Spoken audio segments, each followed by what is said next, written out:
The people in the world are so eager to create deadly weapons to protect themselves, but are they really protecting humanity?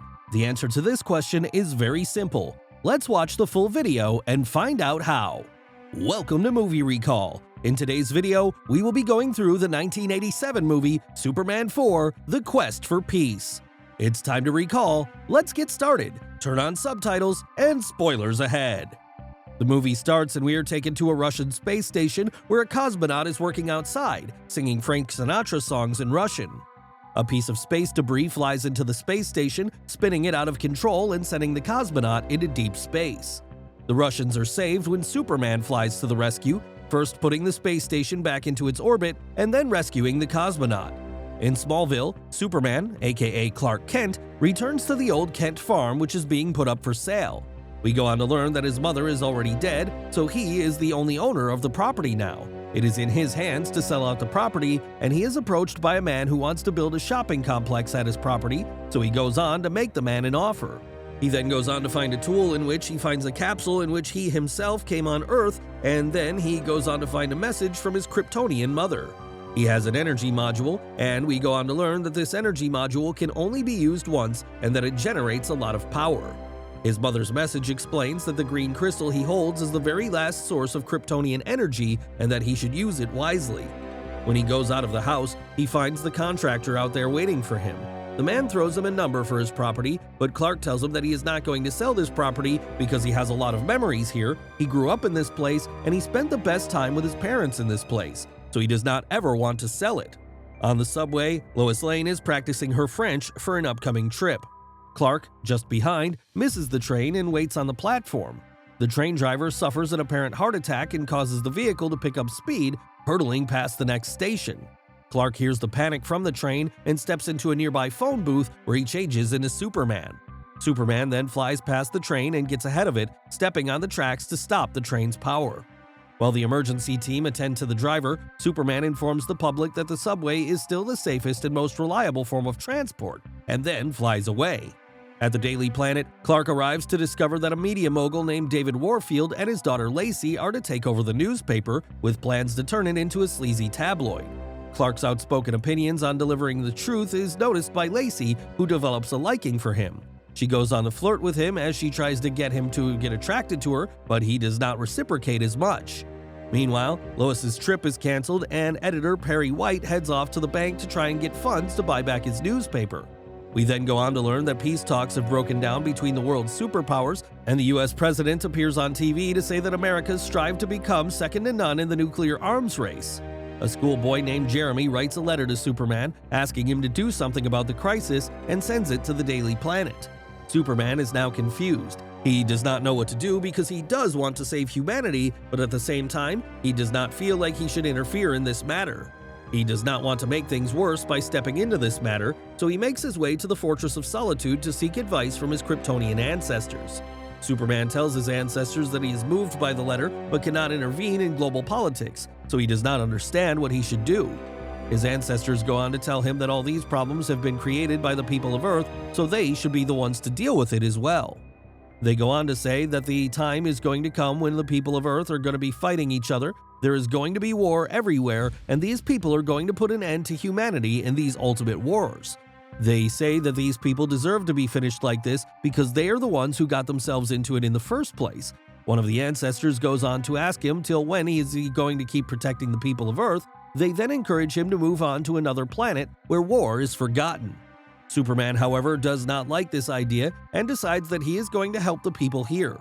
Superman decides that Earth is his home and addresses the UN with the world's press in attendance. He proposes to do what no one else can or will, which is to rid the world of all nuclear weapons. He tells all the superpowers in the world to give their nuclear weapons to him and he will destroy them all. Hence, the world will be a peaceful place. His top-notch idea is followed by tremendous applause. All the superpowers of the world begin to launch their missiles into space, where Superman collects them in a giant net. The net is sent flying into the sun by Superman, destroying the missiles safely. The scene changes and we see that Lex Luthor is broken out of jail yet again, this time by his young nephew Lenny, who Lex refers to as the Dutch elm disease of his family tree. His nephew is of course a very cunning boy because he is, after all, Lex's nephew. His first plan after breaking out of prison is to destroy Superman, and his first port of call is the museum where a strand of Superman's hair supports a massive ball of steel. After the museum closes, Lex steals the strand of hair. The scene then changes to Luthor's penthouse. We go on to see a trio of arms dealers, and as they sit, they go on to hear Luthor's plan to make a fortune by, of course, rearming the world and to get rid of Superman. They discuss the whole plan, and it also involves creating a clone with the same deadly powers as the Superman, because that is the only way they can get rid of Superman. Using protoplasm grown from Superman's hair strand, Lex infiltrates a missile compound and attaches the protoplasm to the last remaining missile to be launched. Superman again catches the missile and throws it into the sun. Immediately, a life form emerges from the fiery star and grows rapidly into a full-grown man. Cackling with power, the Nuclear Man flies to Metropolis. Lex is impressed not by Nuclear Man's power, but by his own intelligence. Nuclear Man, however, has one major flaw: his power is drawn from the sun, and when he is not in direct sunlight, he becomes incapacitated. The Nuclear Man is now out there. He is destroying everything or everyone in his tracks. He kills people while Superman tries to stop him. A great fight erupts between these two, and it goes on for a long time as the Nuclear Man tries to bring chaos into the world while Superman wants peace to keep the people around him safe. Nuclear Man then goes on to pick up the Statue of Liberty with intentions of throwing it on the other people in the crowded area, but Superman again comes to the rescue as he goes on to snatch the Statue of Liberty away from the Nuclear Man and puts it back into its actual place. The two start fighting again, and the Superman now gets injured with some radiations coming out of Nuclear Man. His neck starts bleeding and he feels down. The Nuclear Man goes on to take advantage of this and lands an atomic kick, sending him flying away in the air. The impact of the kick is so much that the Superman's cape comes off. The Daily Planet then goes on to print in the paper saying, "The Superman dead?" When Lois goes on to read it in the newspaper, she gets pissed and right away confronts David Warfield about the news. She goes on to give him a piece of her mind for printing this news to spread fear among people. She is so pissed that she decides to quit the job right away and tells David that he should be ashamed of himself for doing this. Lacey also does not like the fact that her father has done this, and she also feels bad for Superman because she happens to have a crush on the man but cannot do anything about what has already happened. Later on, Lois makes her way to Superman's place where we see that he is badly sick and weak. The radiations have affected his body internally. We see that the radiations have turned him into an old man. This is when he decides that it is time to use the energy module, the green one we saw at the beginning of the movie. He goes on to use it on himself and is right away healed from all the diseases he had. On the other hand, we go on to learn that the Nuclear Man now has a crush on Lacey and wants her at any cost. He says that he is going to wreak havoc upon the city if he is not given Lacey, adding that he stays true to his words. The Superman is now healed from his illness and stands in front of the Nuclear Man. He tells him that there is no need to bring chaos into the city, adding that he is going to take him to Lucy if he is willing to let go of his destructive nature. Superman then tells him to go with him, and as he does, the cunning Superman goes on to lure him into an elevator because he is aware that if the Nuclear Man is unable to get sunlight for a considerable amount of time, he is going to lose his powers, so he manages to cut off all the sunlight, and that of course causes the Nuclear Man to shut down. Superman then goes on to fly the elevator into space and dumps it onto the moon's surface. We go on to see that there is a crack in the door, and that very crack allows Nuclear Man to catch the sun's rays. The Nuclear Man now starts to get back on his feet, and as we look on, he gets his powers back through the sun rays and is ready to fight the Superman again. The two then go on to have a fight on the surface of the moon. Superman gets beaten up in the beginning. He tries to fight back, but due to the sunlight, the Nuclear Man has become too powerful for him and goes on to beat the crap out of Superman. He goes on to grab his head and hits on the boulders, and when Superman is down, the Nuclear Man goes on to lift a giant boulder and is about to crush Superman's head with that when the Superman barely manages to dodge the attack. The Superman gets up and then goes on to land a few strikes, sending him away, but the Nuclear Man comes back and uses his superpowers to take down Superman as he throws sun rays at Superman, which seem too hard for him to handle. He then lands another big strike and sends Superman flying away.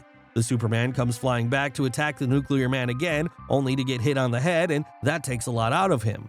The Nuclear Man beats him so much that he is barely able to move, and the Nuclear Man thinks that Superman is finished, so he goes on to bury him on the sun, making sure the Superman never comes back to Earth again. Nuclear Man forces his way into the Daily Planet and abducts Lacey, carrying her into outer space. Superman manages to free himself from the moon's surface, then pushes it out of its orbit, casting Earth into an eclipse.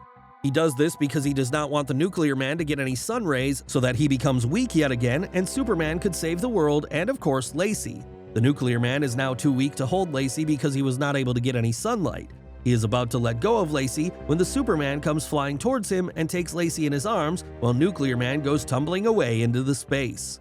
The Superman then gets Lacey to safety and makes his way to space where the Nuclear Man is still floating. He grabs him and takes him down to Earth. He then goes on to guide him into a nuclear power plant, and this is how the Nuclear Man is fully destroyed and at the same time put to good use as well. What had been Nuclear Man becoming was electrical power for the entire electrical grid. We see the power coming into the whole city as the lights get turned on and the workers at the factories are shocked when the machines begin to work. Perry White secures a loan to buy controlling interest in the newspaper, making David Warfield a minority shareholder and protecting the paper from any further takeovers. Superman also recaptures the fleeing Luthors. He places Lenny in Boys Town, telling the priest that Lenny has been under a bad influence, and then returns Lex to prison. In the last scene of the movie, we see that the peace has been restored in the city and everyone is happy. Perry White also goes on to print news of his comeback to the newspaper company in the paper the next day, making it clear for the people that the dignity of the newspaper will be restored shortly. The scene then changes to the streets of the city, where everyone is gathered with smiles on their faces. Superman is also there and Lois is there too. The Superman then goes on to give a heartwarming speech about peace and its importance. The Superman goes on to say that there will be peace when the people of the world want it so badly that the people governing them are going to have no choice but to give it to them. He goes on to say that if we put an end to all these deadly weapons, there is greater chances of peace in the world. He advises the people to accept each other as they are because that is the only way they can live in peace, and there is no better way than peace, and with that, the movie comes to an end. Thanks for watching. Please like, subscribe, and click the bell icon to get new movie recaps.